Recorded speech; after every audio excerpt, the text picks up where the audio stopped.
नमस्कार साथियों, कासौन nursing classes के यूट्यूब चैनल पे आपका एक बार फिर से स्वागत है। आज का जो हमारा टॉपिक होने वाला है वो होने वाला है एडमिशन एंड डिस्चार्ज प्रोसीजर पे, जो कि नर्सिंग फाउंडेशन का बहुत एक इम्पोर्टेंट प्रोसीजर है, जो कि क्लिनिक प्रैक्टिस में भी काम में लिया जाता है। और अपने एम्स नॉरशेट है, जीएमसीएच चंडीगढ़ है, एसजीपीजी है और स्टाफ नर्स के जो भी एग्ज़ाम हो रहे हैं आजकल, इनमें भी एक दो क्वेश्चन इससे पूछ लिए जाते हैं। और मेन टॉपिक ये है कि नर्सिंग फाउंडेशन जो है फर्स्ट ईयर है बीएससी नर्सिंग, इसका भी एक इम्पोर्टेंट टॉपिक है जो कि मेन एग्जामिनेशन भी आने लगा है। तो हम इस टॉपिक को बहुत अच्छे से पढ़ेंगे। तो आप नोट्स वगैरह जो बनाने हैं वो भी साथ साथ बना लीजिएगा। अगर आपको टॉपिक में कोई भी कमी लगे तो आप कमेंट करके ज़रूर बताएं, या फिर कोई भी डाउट हो तो आप कमेंट बॉक्स में पूछ सकते हैं। अगर आप चैनल पर नए हैं तो अपने चैनल को सब्सक्राइब करें, लाइक करें और शेयर करें। जो भी इम्पोर्टेंट नोटिफिकेशन है वो आपके पास सबसे पहले पहुँचे। अगर आपको कोई भी और टॉपिक के बारे में पूछना हो तो वो भी कमेंट बॉक्स में ज़रूर मेंशन करें। नेक्स्ट क्लासेस हम उस पे ले लेंगे। तो चलिए अब शुरू करते हैं बिना देरी किए हुए। पहले अपन एडमिशन एंड डिस्चार्ज का मतलब समझ लेते हैं कि एडमिशन एंड डिस्चार्ज का मतलब क्या है। जैसे ही अपन कोई स्कूल में एडमिशन लेते हैं या फिर कहीं भी एडमिशन लेते हैं, इसका मतलब यही होता है कि हम वहाँ जा रहे हैं।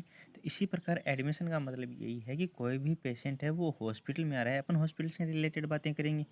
तो एडमिशन का मतलब यही है कि कोई भी पेशेंट जब हॉस्पिटल में आ रहा है तो हम हॉस्पिटल में पेशेंट को कैसे एडमिट करेंगे, हमारा क्या प्रोसीजर होगा, हम पेशेंट को कैसे हॉस्पिटल में रखेंगे, अपने को क्या क्या करना चाहिए। उसी प्रकार जैसे पेशेंट का डिस्चार्ज होता है तब अपन क्या प्रोसीजर फॉलो करते हैं, क्या प्रोटोकॉल फॉलो करते हैं, उसके बारे में आज हम पढ़ेंगे। तो अपना एडमिशन का डेफिनेशन ये ऐसे होगा। Definition of admission: admission is defined as allowing a patient to stay in the hospital for observation, investigation, treatment and care. Admission का मतलब ये है कि कोई भी पेशेंट है उसको हम हॉस्पिटल में अलाउ कर रहे हैं, किसके लिए? रुकने के लिए। For observation, investigation, treatment and care. Observation, investigation, treatment and care के लिए हम पेशेंट को हॉस्पिटल में अलाउ कर रहे हैं, वही एक अपना एडमिशन का प्रोसीजर है। तो अब नेक्स्ट डेफिनेशन देख लेते हैं अपन। Admission is the entry of a patient into a hospital ward for therapeutic और डायग्नोस्टिक पर्पज। किसी भी पेशेंट को हॉस्पिटल में अपन एंट्री दे रहे हैं, किस लिए? कि एक तो थेराप्यूटिक पर्पज है या फिर दूसरा डायग्नोस्टिक पर्पज है। अब थेराप्यूटिक पर्पज का मतलब क्या है यहाँ पे? Therapeutic related to the treatment. कोई भी पेशेंट है उसको प्रॉब्लम है तो उस प्रॉब्लम के ट्रीटमेंट के लिए अपने पास आ रहा है, तो वो अपना एक थेराप्यूटिक पर्पज है। अब डायग्नोस्टिक पर्पज का मतलब क्या है? डायग्नोस्टिक पर्पज का मतलब ये है कि कोई भी पेशेंट है उसको कोई प्रॉब्लम है तो वो उसका डायग्नोस करवाने के लिए आया है। डायग्नोस का मतलब अपन लोकल भाषा में बोलें तो वो जांच करवाने आया है कि उसको क्या प्रॉब्लम है, किससे रिलेटेड प्रॉब्लम है या फिर कौन सी बीमारी है। तो ये हो गई अपनी एडमिशन की दो डेफिनेशन। नेक्स्ट अपन देखते हैं कि पर्पज क्या है एडमिशन के। तो एडमिशन का पर्पज ये है to receive the patient in ward for admission according to his condition. कोई भी पेशेंट है हम उसको रिसीव करेंगे और उसको वार्ड अलॉट करेंगे। कैसे? कि पेशेंट की क्या कंडीशन है। फॉर एग्जांपल जैसे कोई ऑर्थो का पेशेंट है जिसका फ्रैक्चर वगैरह हुआ है, तो हम उसको ऑर्थो वार्ड में एडमिट करेंगे। और जैसे ही कोई सीरियस पेशेंट है तो हम उसको आईसीयू में एडमिट करेंगे, या फिर कोई भी मेडिकल इमरजेंसी है तो हम उसको मेडिकल वार्ड में एडमिट करेंगे, या फिर सर्जरी का कोई पेशेंट है तो हम उसको सर्जिकल वार्ड में एडमिट करेंगे। नेक्स्ट पर्पज अपना है to provide comfort and safety to the patient. जो भी पेशेंट अपने पास हॉस्पिटल में आए तो उसको किसी भी प्रकार की कोई प्रॉब्लम नहीं होनी चाहिए, तो हम उसके रिलेटेड हम उसको क्या प्रोवाइड करेंगे? कंफर्ट प्रोवाइड करेंगे और सेफ्टी प्रोवाइड करेंगे। हम पेशेंट का पूरा ध्यान रखेंगे, पेशेंट को किसी भी तरह का नुकसान नहीं हो और कोई इंजरी नहीं हो। नेक्स्ट अपना पर्पज है कि टू प्रोवाइड इमीडिएट केयर। जो भी पेशेंट अपने पास हॉस्पिटल में एडमिट के लिए आया है तो हम उसको इमीडिएट केयर प्रोवाइड करेंगे। नेक्स्ट है to be ready for any emergency. अगर कोई भी इमरजेंसी सिचुएशन आती है तो हमें उस इमरजेंसी सिचुएशन के अकॉर्डिंग रेडी रहना चाहिए। जब भी कोई पेशेंट आया या फिर कोई भी इमरजेंसी क्रिटिकल कंडीशन है तो अपने को उस पर तुरंत रिस्पॉन्स देना चाहिए। अपनी टीम है वो तुरंत रेडी होनी चाहिए, जैसे कि सीपीआर वगैरह है। तो नेक्स्ट अपना पर्पज क्या है? To assist patient in adjusting in hospital environment. अपने को पेशेंट को असिस्ट करना है कि पेशेंट है वो हॉस्पिटल के एनवायरनमेंट के अकॉर्डिंग उसके सूटेबल हुआ कि नहीं हुआ। नेक्स्ट अपना पर्पज है to acquire vital information regarding the patient. Vital information का मतलब ये है कि जो भी इंपॉर्टेंट इन्फॉर्मेशन है वो अपने को लेनी है पेशेंट से। जैसे हिस्ट्री कलेक्शन करना है, फिजिकल एग्जामिनेशन है, ये सब अपने को देखना है। नेक्स्ट पर्पज अपना है assess the patient from which A nursing care plan can be initiated. जो भी अपना पेशेंट आया है हम उसको असेस करेंगे और उसका अपन डायग्नोसिस जो किया है हम उस डायग्नोसिस के अकॉर्डिंग अपन अपना केयर प्लान बनाएंगे और उसी के अकॉर्डिंग अपना केयर स्टार्ट करेंगे। नेक्स्ट पर्पज क्या है?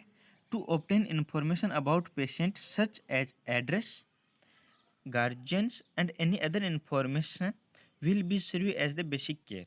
अपन पेशेंट से ऐसी इन्फॉर्मेशन कलेक्ट करेंगे जो कि अपने को पेशेंट केयर के लिए ज़रूरी है।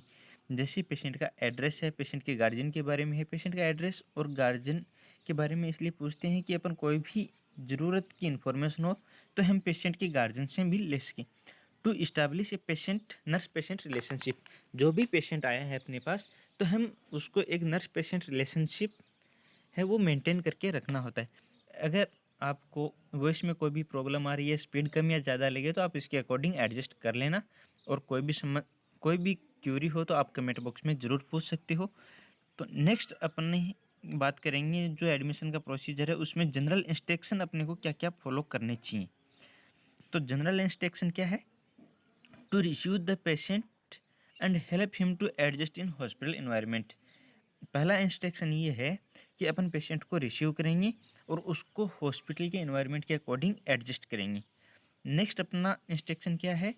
To welcome and establish a positive initial relationship with patient and relatives.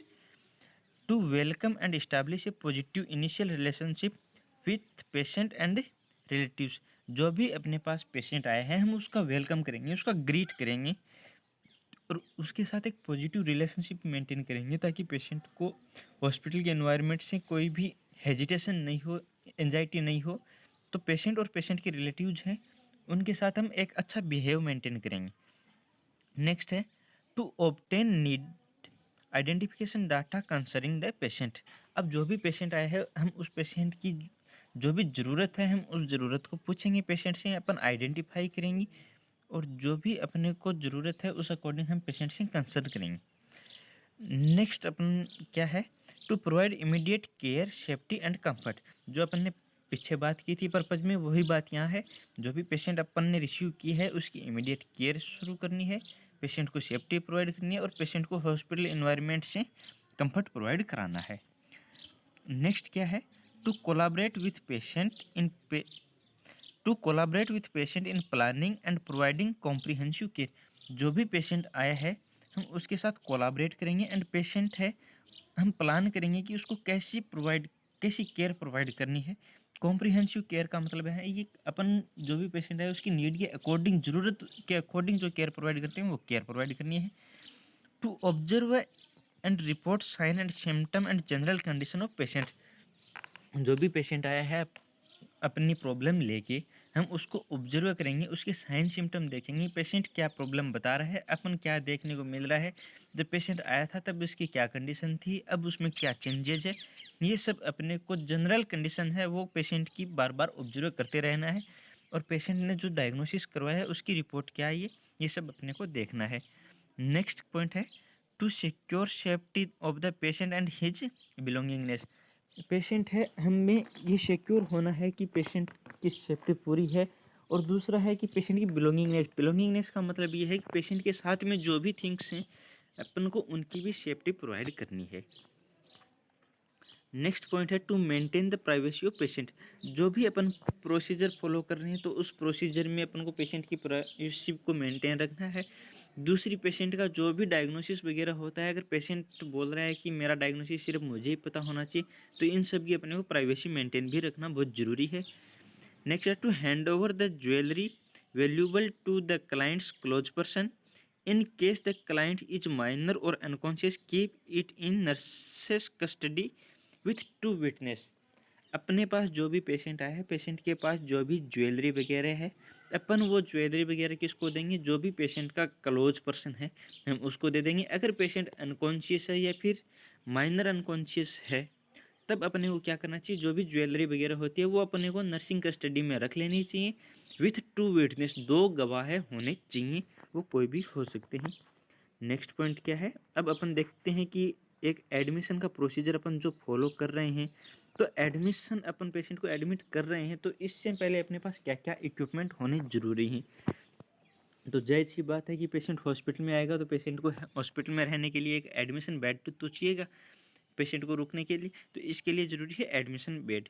दूसरा है thermometer tray, BP apparatus and stethoscope. ये इक्विपमेंट हैं, ये वाइटल साइन के लिए बहुत ज़रूरी हैं, वाइटल साइन ऑब्टेन करने के लिए। नेक्स्ट इक्विपमेंट है equipment use for physical examination such as weighing machine, inch tape and other articles.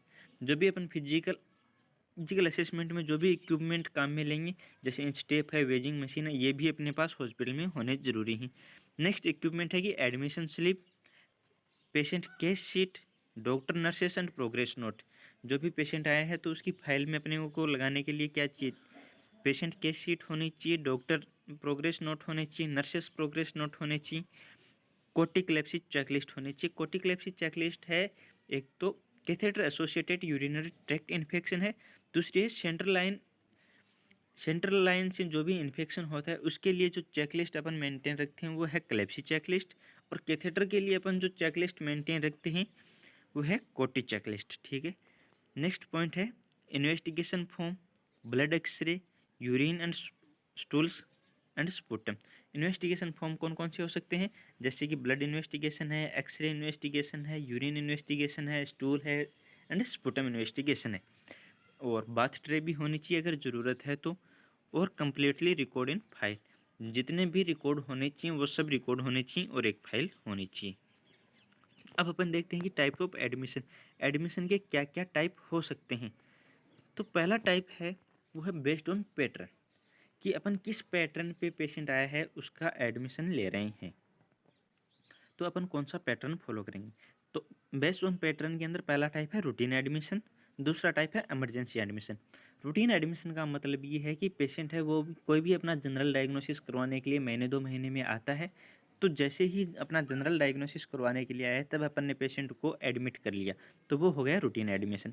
Emergency admission का मतलब ये है कि पेशेंट है वो अचानक से आया है, कोई भी बहुत सीवियर इमरजेंसी है, जैसे कोई कार्डियक अरेस्ट है, फूड पॉइजनिंग का है, या फिर कोई पॉइजनिंग का केस है, या फिर आरटीए का है, मतलब रोड ट्रैफिक एक्सीडेंट का जो भी पेशेंट है, ये सब अपन इमरजेंसी एडमिशन में लेंगे।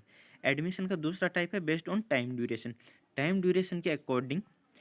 तो पहला है लॉन्ग ड्यूरेशन एडमिशन और दूसरा है short duration admission. Long duration admission का मतलब है कि कोई भी पेशेंट है वो बहुत लंबे टाइम से हॉस्पिटल में स्टे कर रहा है, और शॉर्ट ड्यूरेशन का मतलब है कि कोई भी पेशेंट है वो आया, आज आया, कल आया, 1 या 2 दिन के लिए अगर पेशेंट एडमिशन हो रहा है, 1 वीक के लिए एडमिशन हो रहा है, तो वो शॉर्ट ड्यूरेशन में आ जाएगा। लॉन्ग ड्यूरेशन एडमिशन के अंदर जो भी क्रोनिक डिजीज होती हैं उसको एडमिट करते हैं, और शॉर्ट ड्यूरेशन में कोई भी एक्यूट डिजीज कंडीशन होती है, जब पेशेंट रिलीव हो जाता है तो उसको डिस्चार्ज कर देते हैं। अब नेक्स्ट है बेस्ड ऑन पर्पज। अब अपन पर्पज के अकॉर्डिंग कैसे, जैसे पेशेंट का पर्पज है कि वो डायग्नोस्टिक पर्पज के लिए है, तो बेस्ड ऑन पर्पज में पहला अपना है टाइप है डायग्नोस्टिक पर्पज, और दूसरा अपना है थेराप्यूटिक पर्पज। जैसा कि मैंने आपको पहले बताया था कि डायग्नोस्टिक पर्पज का मतलब है पेशेंट अपनी कोई भी डिजीज कंडीशन है उसका डायग्नोस करवाने के लिए आया कि पेशेंट को प्रॉब्लम क्या हो रही है। एक्चुअल और पोटेंशियल प्रॉब्लम होती है उसको ही अपन डायग्नोसिस बोलते हैं।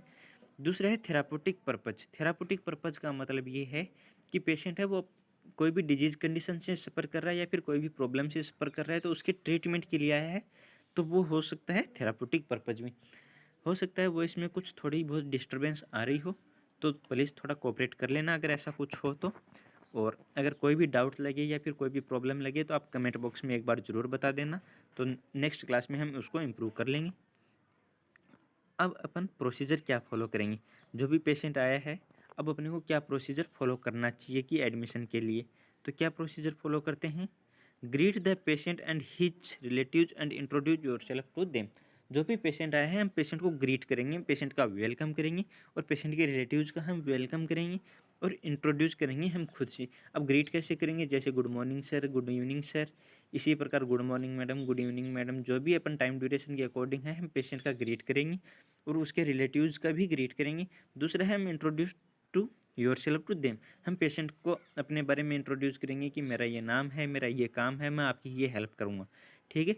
नेक्स्ट है receive the patient cordially and seat comfortable. जो भी पेशेंट है हम अपनी टीम के साथ कोऑर्डिनेट करके अपन पेशेंट को कंफर्टेबल के अकॉर्डिंग रिसीव करना है, और दूसरा है अपन पेशेंट को कंफर्टेबल प्रोवाइड करना है। Introduce him to other person in the ward. अब जो भी पेशेंट है अपन ने रिसीव किया है, जो भी अपन ने पेशेंट को वार्ड अलॉट किया है, अब जो वार्ड अलॉट कर दिया, पेशेंट का एडमिशन हो गया, तो अब पेशेंट को हम जो भी अदर वार्ड मेंबर हैं, अदर स्टाफ है या फिर पेशेंट्स हैं अदर, तो उनके साथ हम पेशेंट को इंट्रोड्यूस करेंगे कि ये भी पेशेंट ऐसी ही प्रॉब्लम लेके आए थे, आज उनका थोड़ा ठीक है। नेक्स्ट है कंप्लीट द एडमिशन रिकॉर्ड। जो भी पेशेंट अपन ने रिसीव किया है, हम उसका कंप्लीट एडमिशन रिकॉर्ड है वो अपना कंप्लीट होना चाहिए। नेक्स्ट पॉइंट क्या है? Collect history and carry out sample physical examination. जो भी पेशेंट है अपन ने एडमिट किया है, हम उसका फिजिकल एग्जामिनेशन करेंगे और पेशेंट से हिस्ट्री कलेक्शन करेंगे। नेक्स्ट है carry out the prescribe treatment and keep a record. जो भी पेशेंट का फिजिशियन ने ट्रीटमेंट देखा है, उस ट्रीटमेंट को अपन को कैरी आउट करना है, treatment time to time provide करना है, और जो ट्रीटमेंट अपन प्रिस्क्राइब किया हुआ है उसको हम रिकॉर्ड में भी मेंटेन करेंगे।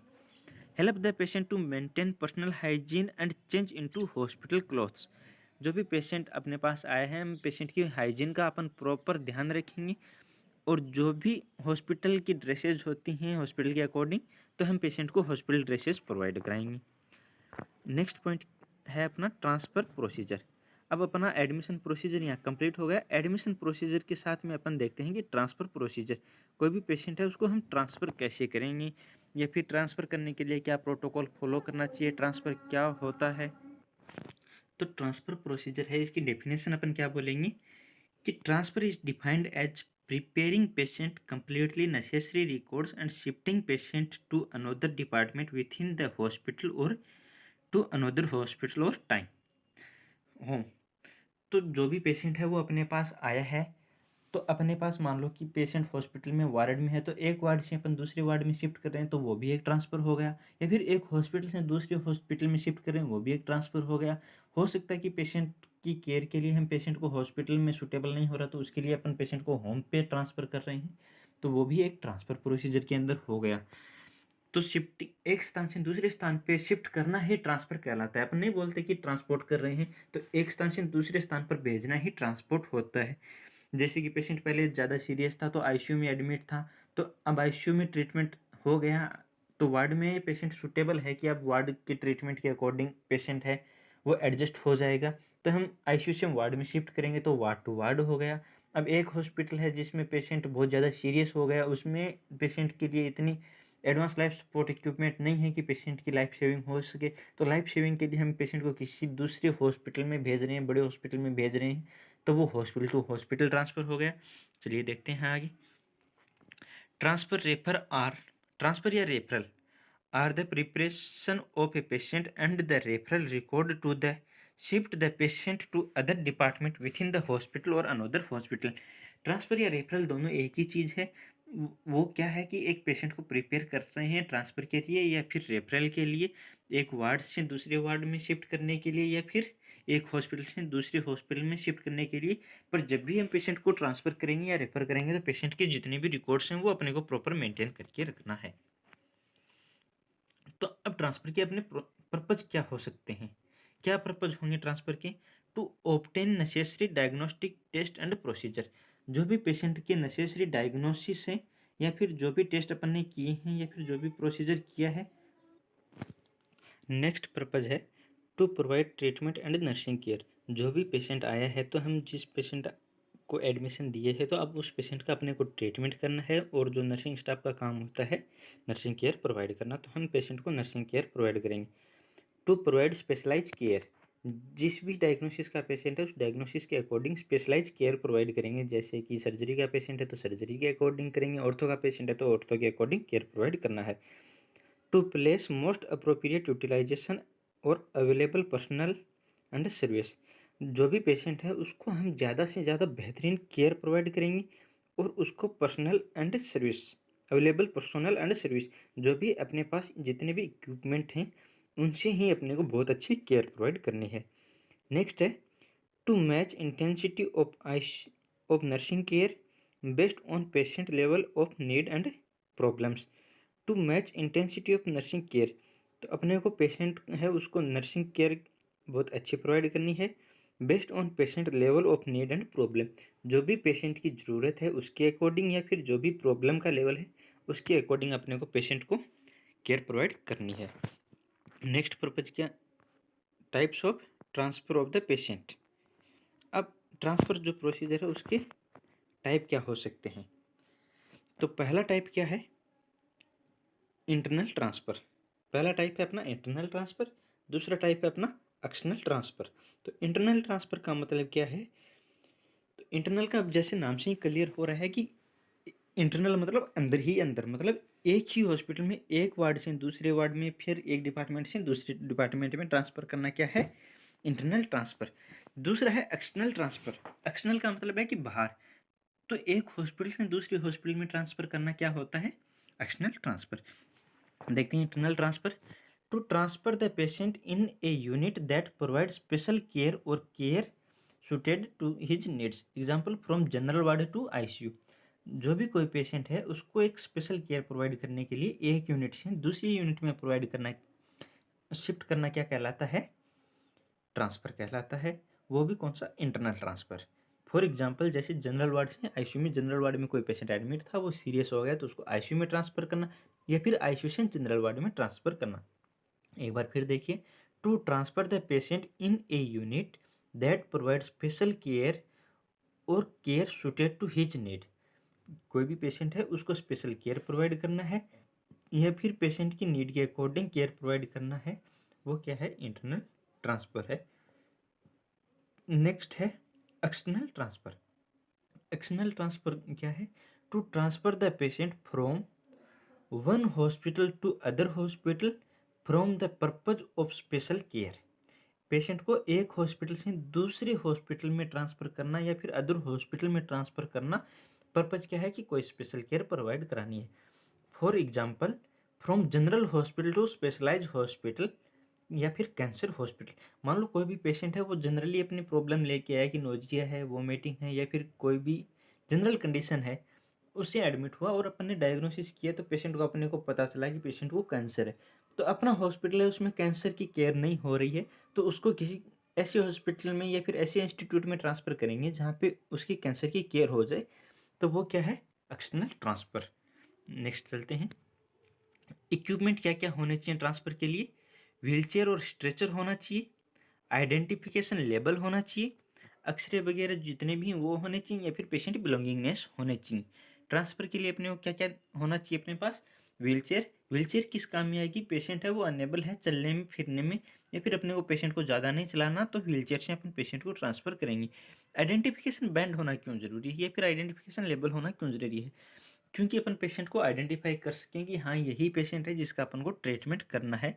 पेशेंट बिलोंगिंगनेस का मतलब ये है कि पेशेंट के साथ में जितने भी, जो भी अपना पेशेंट का खुद का सामान है, वो सब पेशेंट का अपने पास होना चाहिए। एक्सरे। एक्सरे का मतलब ये है कि पेशेंट के पास जितने भी डायग्नोसिस हैं, जैसे एक्सरे है, यूएसजी हो गई, सीटी स्कैन हो गई, सीबीसी हो गई, ब्लड इन्वेस्टिगेशन हो गए, स्पुटम इन्वेस्टिगेशन हो गए, ईसीजी हो गई, जितने भी हैं वो सब पेशेंट के उसके पास होने चाहिए।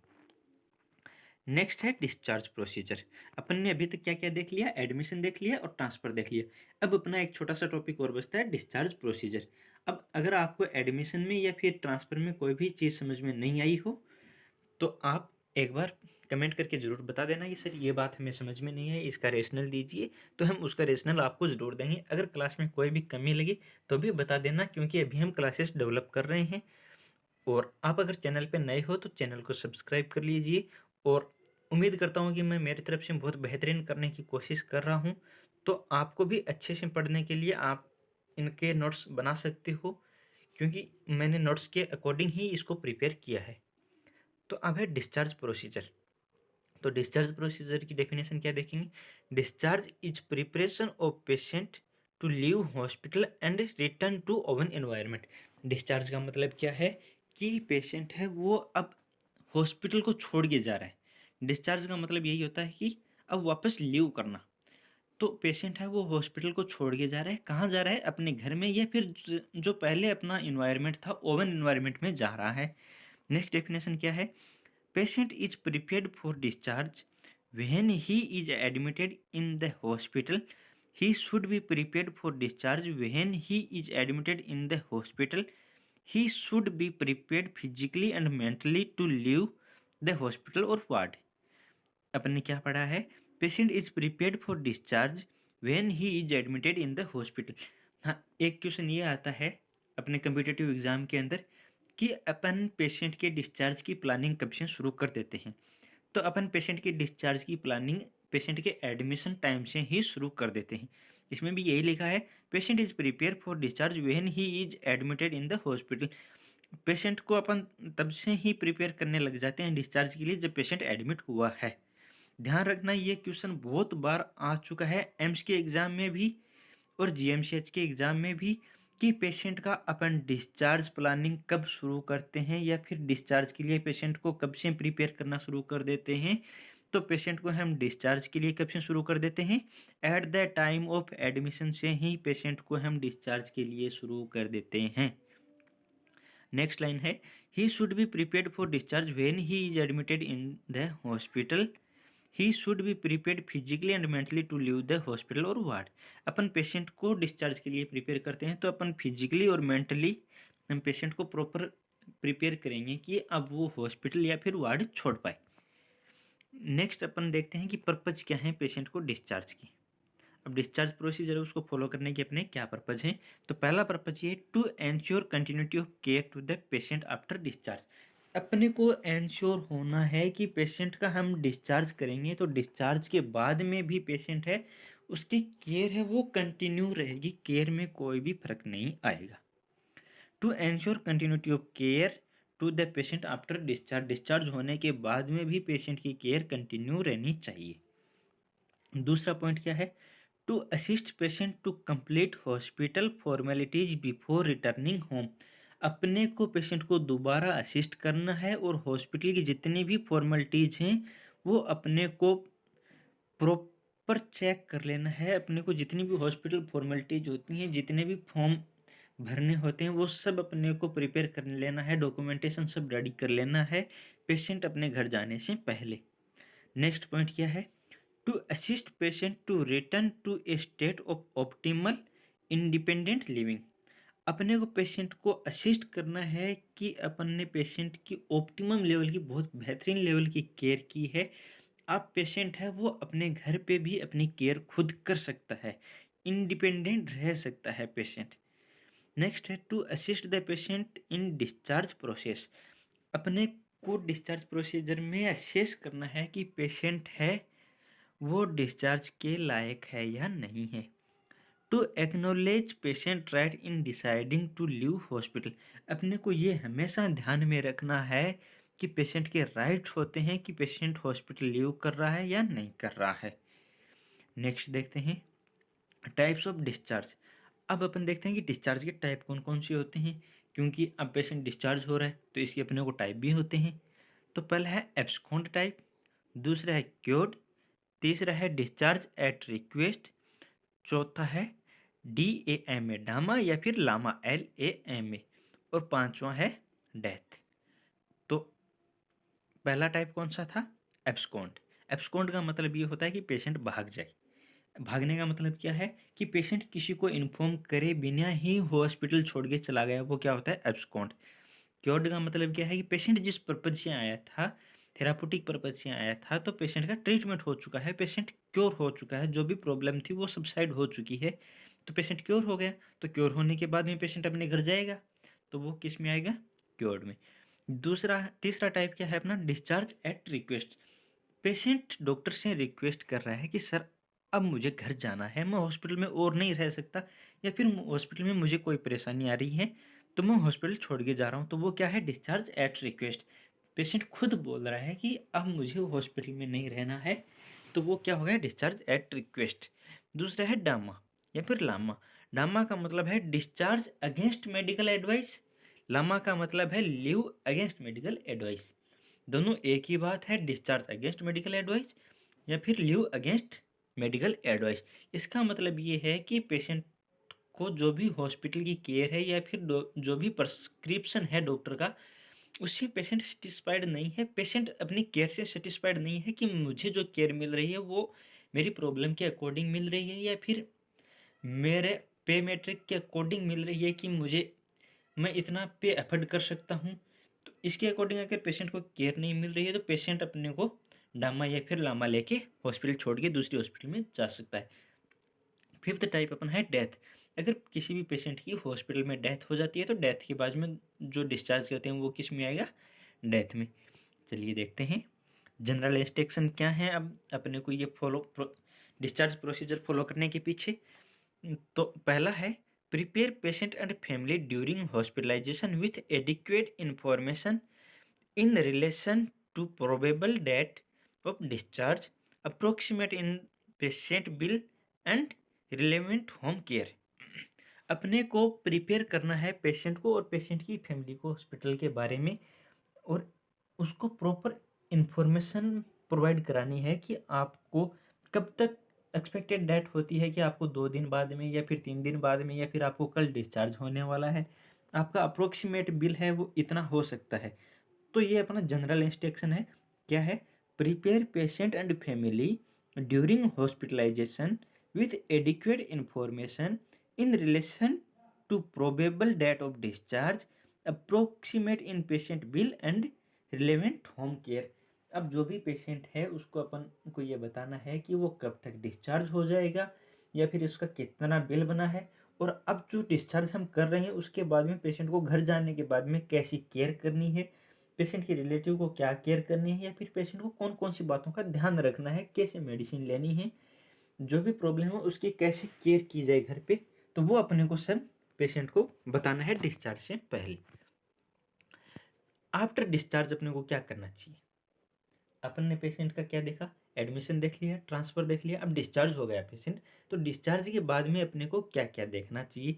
तो डिस्चार्ज के बाद में अपने को क्या देखना चाहिए, record time date and condition of the patient at department. जो भी पेशेंट है अपन डिस्चार्ज हो गए तो डिस्चार्ज होने का एक रिकॉर्ड मेंटेन करते हैं, उसमें टाइम लिखना है, डेट लिखना है और पेशेंट की कंडीशन लिखनी है कि किस कंडीशन में अपन ने पेशेंट को डिस्चार्ज किया है और कौन से डिपार्टमेंट से अपन ने पेशेंट को डिस्चार्ज किया है। नेक्स्ट है send chart to medical record department and inform the concern department. जो भी पेशेंट है उसका हम एक चार्ट मेंटेन करेंगे मेडिकल रिकॉर्ड, तो वो चार्ट अपन मेडिकल डिपार्टमेंट में भी भेजेंगे और इन्फॉर्म करेंगे जितने भी कंसर्न डिपार्टमेंट होते हैं, मतलब जिन जिनसे पेशेंट ने कंसल्ट किया था उन सबको अपन रिपोर्ट भेज देंगे। After the patient has gone the bed should be washed, blanket kept in sunlight, Macintosh wash and dried. जैसे ही पेशेंट अपना बेड छोड़ के जाता है या फिर हॉस्पिटल छोड़ के चला गया, तो अब अपने को क्या करना है कि पेशेंट है उसका बेड को सैनिटाइज करना है, वॉश करना है, ब्लैंकेट वगैरह हैं उनको भी क्लीन करके सनलाइट में उनको छोड़ना है, मैकिंटोश को भी वॉश करना है और ड्राई करना है। नेक्स्ट है the room and all utensils should be clean and kept ready for next use. जो भी रूम है पेशेंट को जो भी अपन ने वार्ड दिया था या फिर रूम दिया था उसको भी अच्छे से क्लीन करना है, उस बेड को भी अच्छे से क्लीन करना है, सैनिटाइज करके रखना है, ताकि जैसे ही कोई नेक्स्ट पेशेंट का एडमिशन हो तो वो अपने को रेडी मिले। नेक्स्ट क्या होगा, in case of infected case utensil should be disinfected and the clean then clean. अगर कोई भी इन्फेक्टेड केस था, जैसे कोई भी टीबी का केस है या फिर कोविड चला है अभी तो कोविड का केस है, इन केस में अपने को जितनी भी यूटेंसिल हैं उन सबको डिसइंफेक्टेंट करना है और उसके बाद में अपने को क्लीन करना है। The linen should be disinfected and then send to laundry. अगर कोई भी इन्फेक्टेड केस का पेशेंट है तो अपने को लिनन को पहले डिसइंफेक्टेंट करना है, बाद में लॉन्ड्री को भेजना है वॉश होने के लिए। उसके बाद में अपन नेक्स्ट पॉइंट देखते हैं, when discharging the medico legal case the patient's dead body should be hand over to the police before the concerning police station should be informed about the patient's discharge और death. अगर कोई भी medico legal case है, मतलब जो भी patient का admission हुआ था, एडमिशन के टाइम में कोई भी लीगल प्रोसीजर फॉलो हुआ है, जैसे पुलिस वगैरह आई है, तो अगर पेशेंट का डिस्चार्ज हो रहा है तो भी अपन पेशेंट को पुलिस को इन्फॉर्म करेंगे, या फिर पेशेंट की डेथ हो जाती है तो भी अपन पुलिस को पहले इन्फॉर्म करेंगे, उसके बाद में हम पेशेंट का डिस्चार्ज करेंगे। नेक्स्ट पॉइंट है पेशेंट और dead body is hand over to the police and ask the police to sign with date and time. अपन जो भी पेशेंट है उसको हैंड ओवर कर रहे हैं पुलिस को, या फिर जो भी डेड बॉडी पुलिस को हैंड ओवर कर रहे हैं तो पुलिस को हैंड ओवर करते टाइम अपने को पुलिस से साइन लेने हैं और उसके साथ टाइम और डेट भी डलवाना है। अब है डिस्चार्ज टेक्निक्स या फिर गोल। डिस्चार्ज की क्या क्या टेक्निक होती हैं या फिर अपना क्या गोल होता है। तो पहला टेक्निक्स या गोल क्या है, अंडरस्टैंड हिज इलनेस। जो भी पेशेंट की प्रॉब्लम थी अपने को उसको समझना है, पेशेंट की बीमारी को अपने को समझना है। दूसरा है complete with his drug therapy. Patient की जो भी अपने पास हॉस्पिटल में आया था, जो भी ट्रीटमेंट चलना था वो कंप्लीट हो चुका है, तो अब डिस्चार्ज करना है। Carefully follow his diet. Hospital में अपने को क्या किया था, अपने पेशेंट का डाइट प्लान बनाया था। अब जो डिस्चार्ज होगा तो अपन पेशेंट को अच्छी तरह से समझाएंगे कि आपको यही डाइट प्लान फॉलो करना है। नेक्स्ट है manage his activity level. Patient को बताना है कि आपको क्या एक्टिविटी करनी है, क्या एक्सरसाइज करनी है, आपको कैसे रहना है, तो manage his activity level. Next है अंडरस्टैंड हिज ट्रीटमेंट। जो भी पेशेंट का ट्रीटमेंट अपन ने किया है वो ट्रीटमेंट पेशेंट को भी समझाना है और पेशेंट के साथ जो रिलेटिव है उसको भी अपन को समझाना है। नेक्स्ट पॉइंट है recognise his need for rest. अपन को पेशेंट को बताना है कि आपकी ज़रूरत है, आपको इतना रेस्ट करना ज़रूरी है, आपको टाइम पे सोना है, टाइम पे अच्छे से खाना है। Know about possible complication. अपन को पेशेंट को ये बताना है कि आप अगर ऐसा करोगे तो ये कॉम्प्लिकेशन हो सकता है, या फिर जो डिजीज कंडीशन थी इस डिजीज कंडीशन के या फिर ट्रीटमेंट के ये कॉम्प्लिकेशन है। अब कॉम्प्लिकेशन का मतलब यही है कि और क्या क्या प्रॉब्लम आ रही हैं। नेक्स्ट है know when to see follow up care. अपन को पेशेंट को बताना है कि अब आपको वापस हॉस्पिटल में कब आना है फॉलो अप के लिए। फॉलो अप का मतलब ये है कि दोबारा आपको दिखाने के लिए हॉस्पिटल में कब आना है, आपके नेक्स्ट ट्रीटमेंट के लिए आपको घर के लिए कितने दिन का ट्रीटमेंट दिया हुआ है। मैं आशा करता हूँ कि आपको ये प्रोसीजर बहुत अच्छे से समझ में आया है। अगर फिर भी कोई डाउट रह गया है तो आप कमेंट करके कमेंट बॉक्स में पूछ सकते हैं और अपने चैनल को सब्सक्राइब ज़रूर कर लीजिए। अब बहुत इंपॉर्टेंट क्लासेज होने वाली हैं अपने चैनल पे, तो चैनल को सब्सक्राइब कीजिए। अगर आपको चैनल या फिर जो भी इम्पोर्टेंट इन्फॉर्मेशन लगी हो तो चैनल को लाइक करें, प्लीज़ शेयर करें एंड सब्सक्राइब ज़रूर कर लेना। Thank you. मिलते हैं अगली क्लास में।